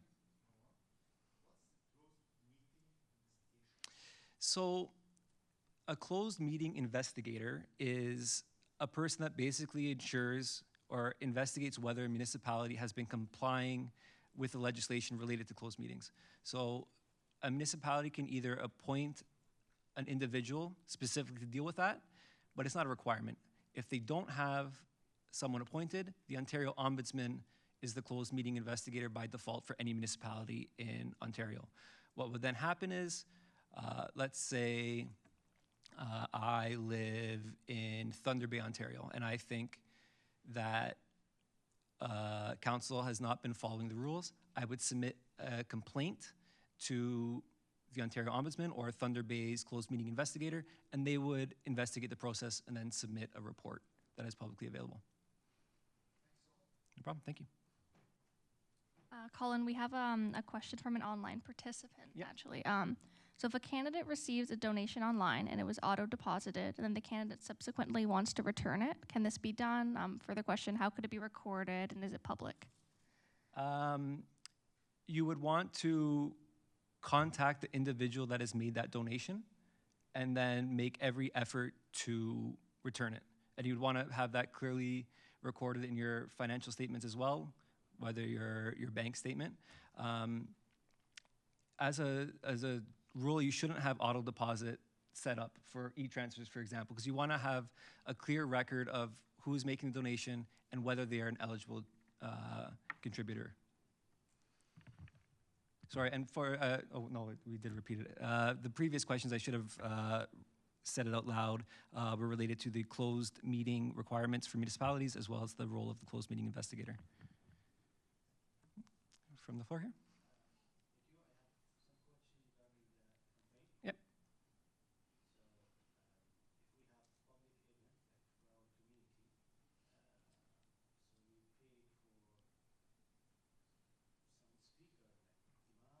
Mm-hmm.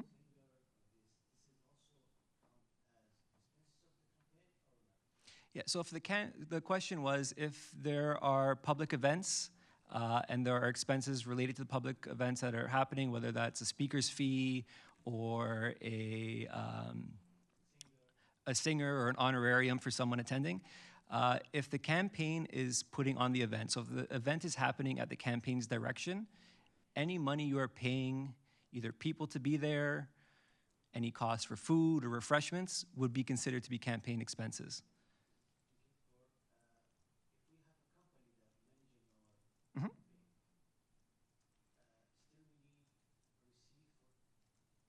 Yeah. So the question being, if you have a company managing your campaign, would you need receipts from the company for any expenses they have? Yes. So essentially, anything that the company that's managing your campaign is spending, they're acting on your behalf, essentially. So you'd want an invoice that details what they're spending money on in as much detail as you can get so that you know what your campaign expenses are. You would want a good practice is, again, there's not a hard and fast rule, but you want as much detail as you can get. Because so I'll use an example of fundraising expenses. So if you've hired a company that is putting on fundraising events for you, those costs are not subject to the spending limit. So you'd want to have those broken down separately so you're not counting them towards your spending limit. So getting as much detail as you can in any invoices that company's providing for you will make your life easier.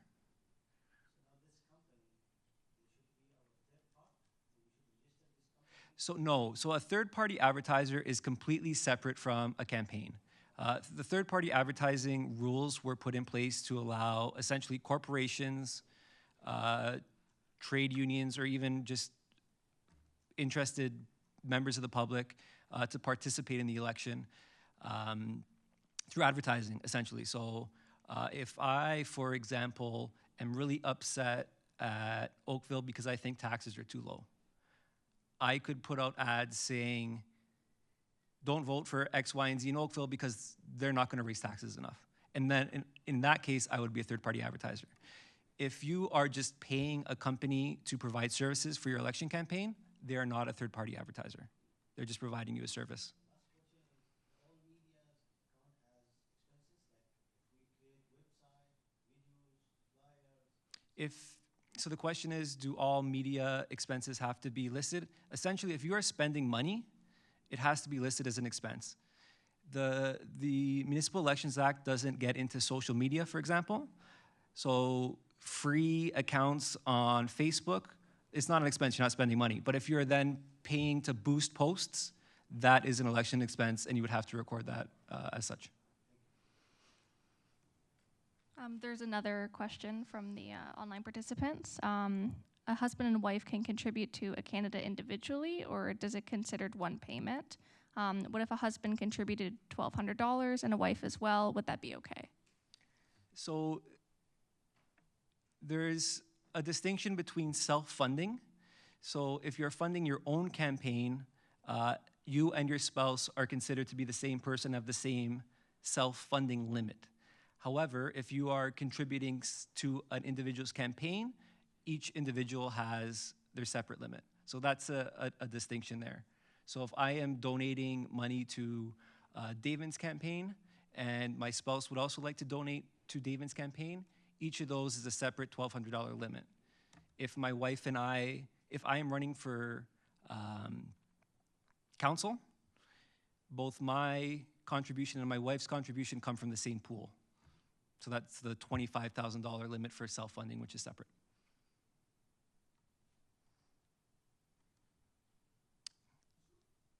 Yep. The question is about this third-party advertisers. To me, it looks like a very different idea. So what does that exactly mean? Like if I engage somebody to do advertisement for me, is it considered to be a third-party advertiser? No, so a third-party advertiser is completely separate from a campaign. They don't interact. A third-party advertiser is not working with a campaign, they're acting on their own. If you are paying for advertisements, that all comes from your campaign account. It's completely separate from third-party advertising rules. If a corporation, let's say a bank, I don't know, any corporation, any business that's registered, wants to support your campaign, they want to advertise because they think you're a great guy, that has to happen separately from your campaign. And in those cases, a third-party advertiser may register and take out ads to support you, but you can't coordinate it. So can I, as a candidate, I can pursue any corporation to do this thing for me? If you are paying them to put out ads, that's an expense. If you're asking them to take out ads on their own for you, that would not be allowed. That won't be allowed. Okay. Thank you. All right, thank you guys for having me. And with that, I appreciate you not falling asleep. And everybody, I'll turn it back to Oakville.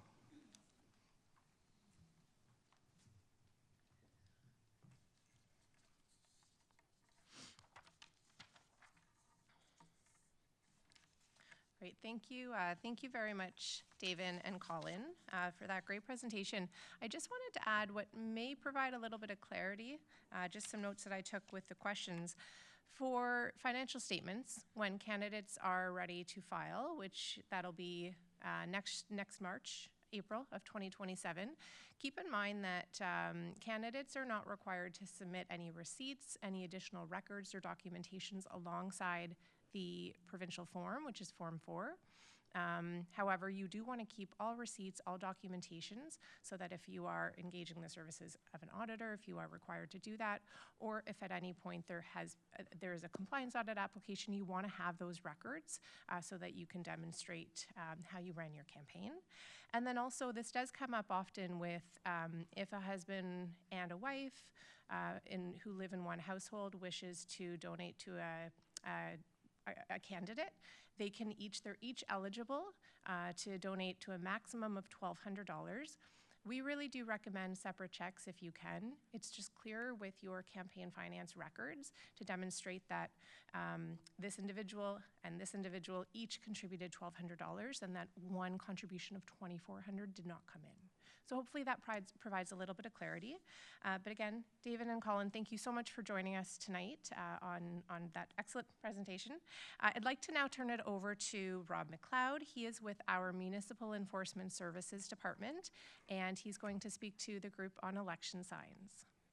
Thank you.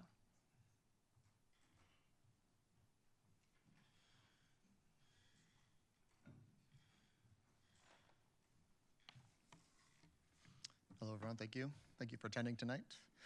So my name is Robert McLeod. I'm one of the supervisors of Municipal Enforcement Services with the town of Oakville. I oversee the mobile compliance team. So my officers would be the ones investigating these sign complaints and any sign-related enforcement. So we'll kind of run you through that process tonight.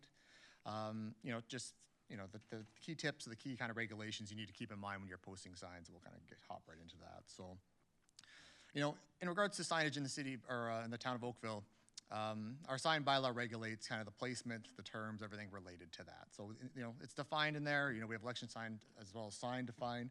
So it's any device, including surfaces, structures, and or components, parts whose purpose is designed to advertise, announce, draw attention to, identify product, place, activity, person, institution, business, or other entity to communicate a message or information of any kind information of any kind to the public. So this includes stickers, banners, wall stickers. You see this, window adhesive coverings. There's, it regulates quite a bit that you may not assume is a sign, or you may think might not be regulated by the town. In regards to signs, when you register as a candidate, you made a deposit of $240 through the online services. So that is the deposit that is required for this purpose. If signs are placed before an election sign deposit is paid or received, or before you register, then we would remove those. You are subject to receiving a fine at that point.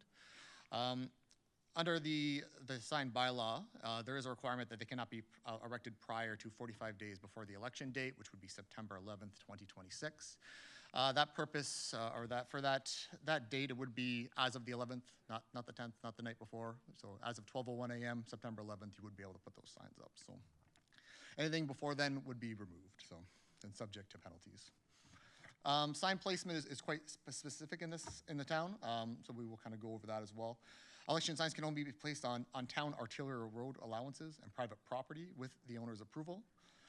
You can also only place signs in the ward for which you are running. So we had this question come up recently where someone said, well, I have a friend who lives in a different ward. Can they place my sign up on their front lawn? The answer is no, unfortunately. You're not able to do that. They must stay within the geographical region that you are running. Election signs cannot be placed within 10 meters of another election sign for the same candidate. This is something that we often will see as the date moves closer to the election. You'll see a flurry of signs and activity kind of leading up to it. So I know you want to get your name out there, that last little push, but unfortunately, there is still that restriction that falls into place. Municipal property, there's restrictions. So we do not allow signs to be posted on community center or rec centers, parks, road allowances abutting town-owned buildings. That includes town trees or supports, utility poles, any official signs or official sign structures, town fences, regional roads, which I'm going to talk about a little bit further in a second, and the frontage where properties where a cenotaph is located. So pretty much you're going to be restricted to private property and arterial roads, which we'll kind of talk about in a second. So regional roads is the big restriction in the town. We don't have jurisdiction there, so you would not be able to place your signs on regional roads. The slide behind me here has them identified in red, so these are your more major roads: Dundas, Bronte Road, Trafalgar, 9th Line, Winston Churchill. So anything in red here would not be permitted to place election signs. So, and they would be removed if you did place them up in air. There were some ward maps that we provided, which had a few regional roads highlighted, so I just want to make mention to that. To get the most up-to-date map and to ensure you are placing them on the right streets, we are directing all candidates to use the interactive candidate map, which, if you go to the registered candidate page and scroll to the bottom, you'll see the link for the candidate map, and that will take you to this page, which has all the approved locations. This is the most up-to-date information. Please use this map, and please refer to the website for the time being, and that will have the most up-to-date information. And if there's any changes required, they would reflect at this location. Just make a note where at the top there's like a tab bar, which is like Ward 6, Ward 7. You're gonna have to scroll all the way to the far right-hand side to see the election signs tab, or all the way to the bottom, and it will display. So, just something to be aware of when you're looking at that.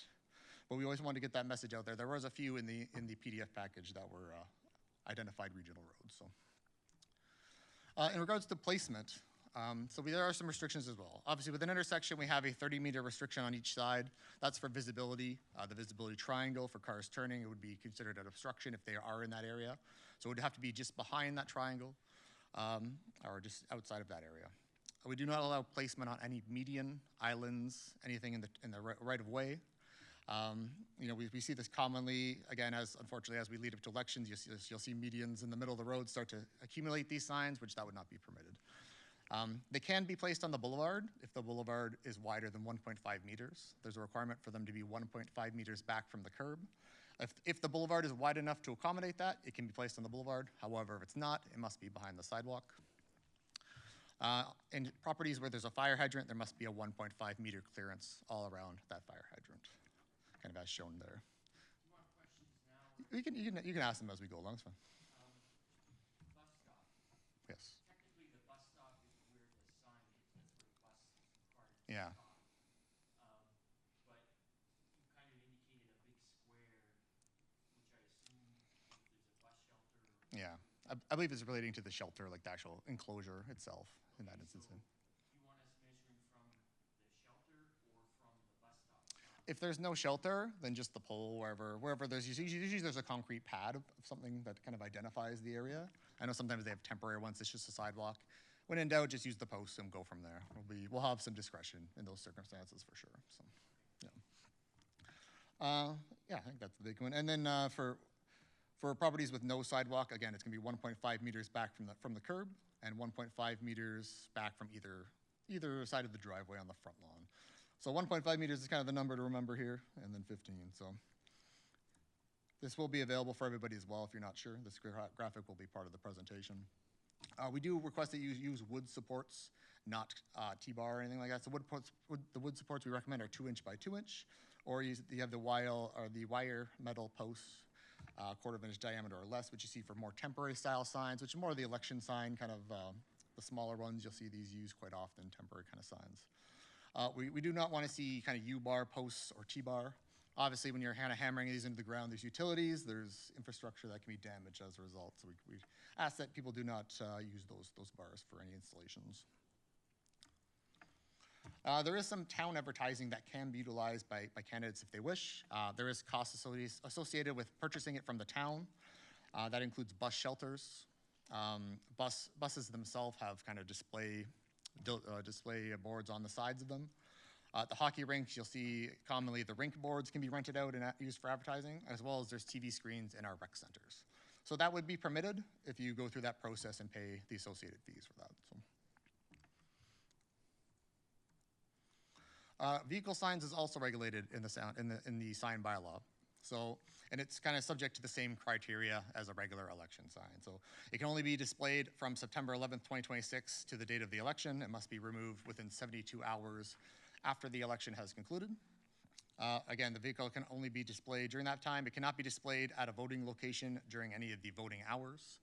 So you would not be able to park it at the advance polls kind of on the way. And it would not be allowed to be at the voting stations during those hours. So. Yes?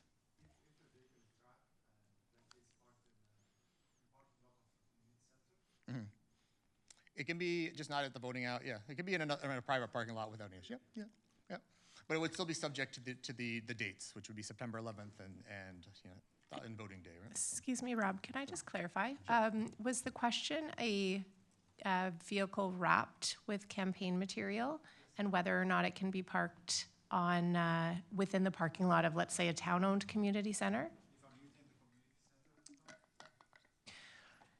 So campaign materials aren't allowed on the premises of town property, so you would have to avoid that.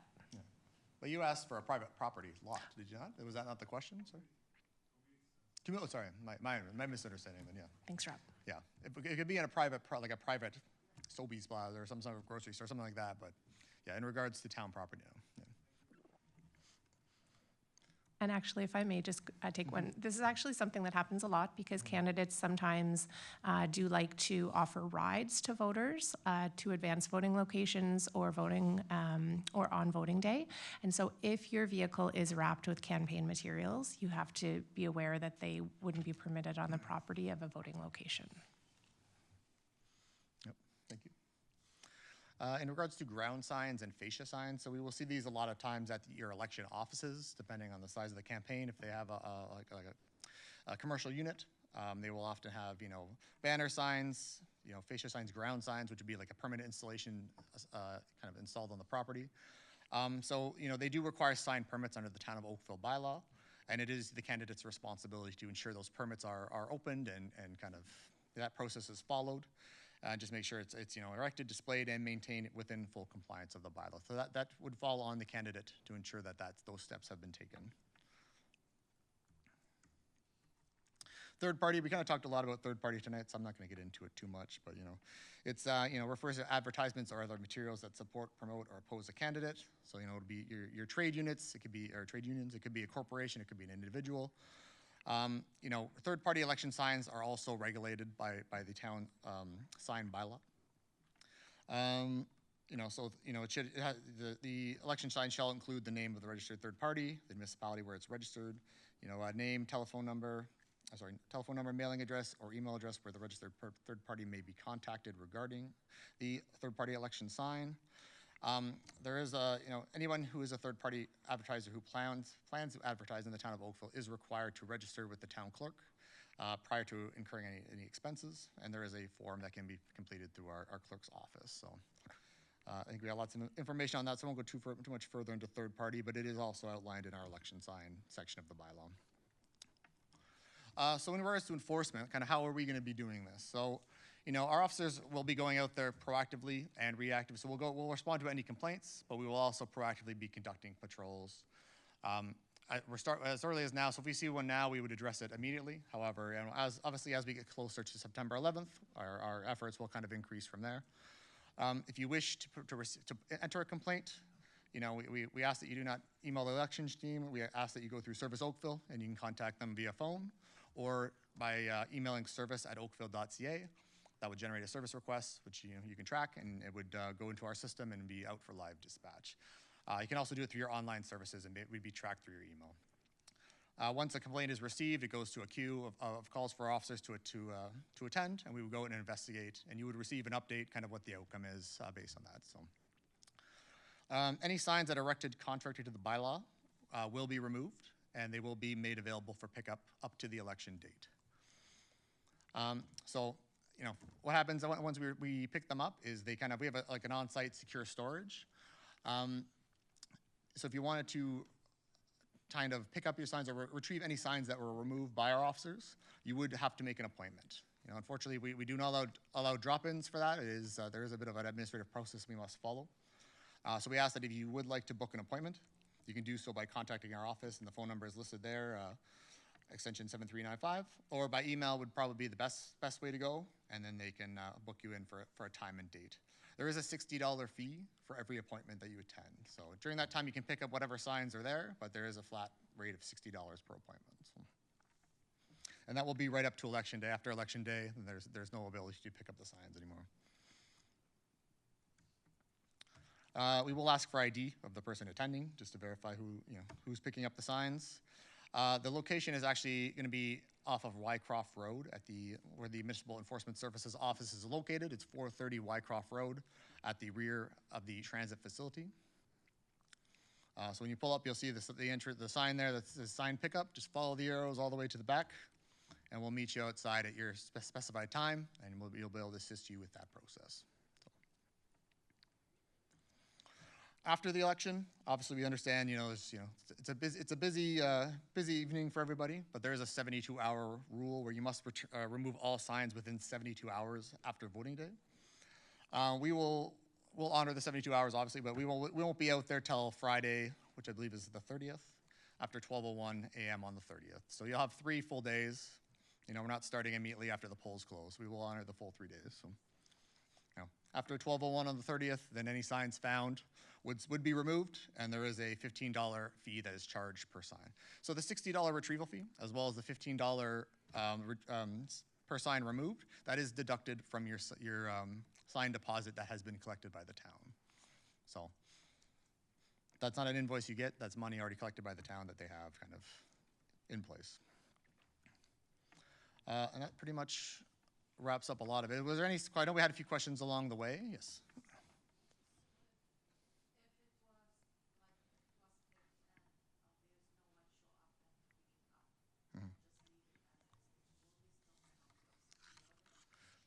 For the signs?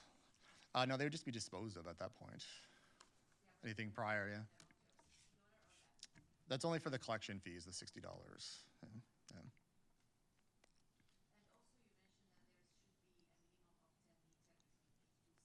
Yes.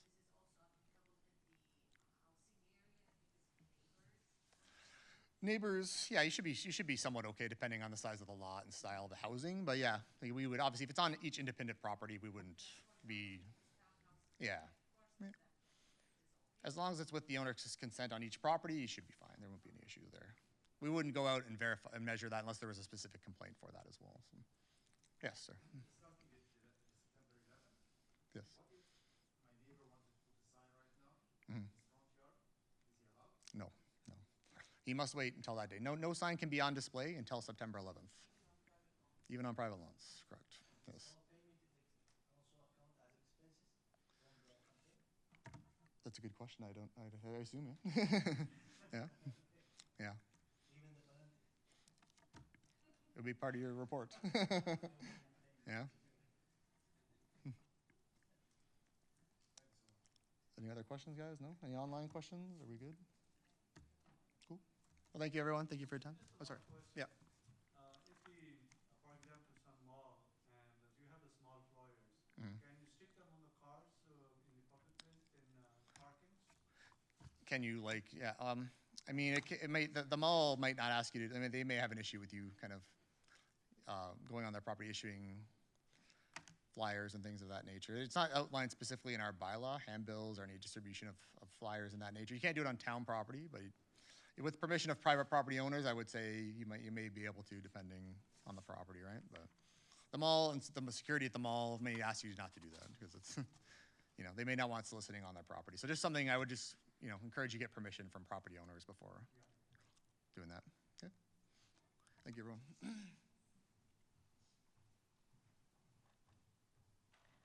Thank you so much, Rob. And just to clarify a couple things. So with respect to campaign finances and filing, what I do recommend to candidates is take a look at Form 4. That's the form that you will have to submit at the close of your campaign. It really helps candidates, in my opinion, understand what types of expenses and how you have to break them down or how you report them. And there is even a section for sign deposit. So I think it's really helpful. It's a 7-page document, I believe, so I do find it really helpful to take a look at that. And that might help you figure out how best to structure your documentation. And then the other thing I wanted to clarify, there's a lot of conversation about third-party advertisers, and I can definitely see where there could be some confusion there. So back in 2018, the province changed the legislation, and corporations and trade unions were no longer eligible to donate to candidate campaigns. So in place of that, they introduced third-party advertising, whereby an individual, a corporation, a trade union could support or oppose a candidate or candidates. However, as Colin mentioned, it has to be completely separate. So the candidate and the third-party advertiser, there's no discussion between them to bring them on board to support or oppose. So it's something that the third-party advertiser does completely independent of the candidate. So I definitely recommend reviewing some information that's available in the province's guide if you wanted to clarify that. But of course, any questions, don't hesitate to reach out to myself or a member of the election team. I see a question.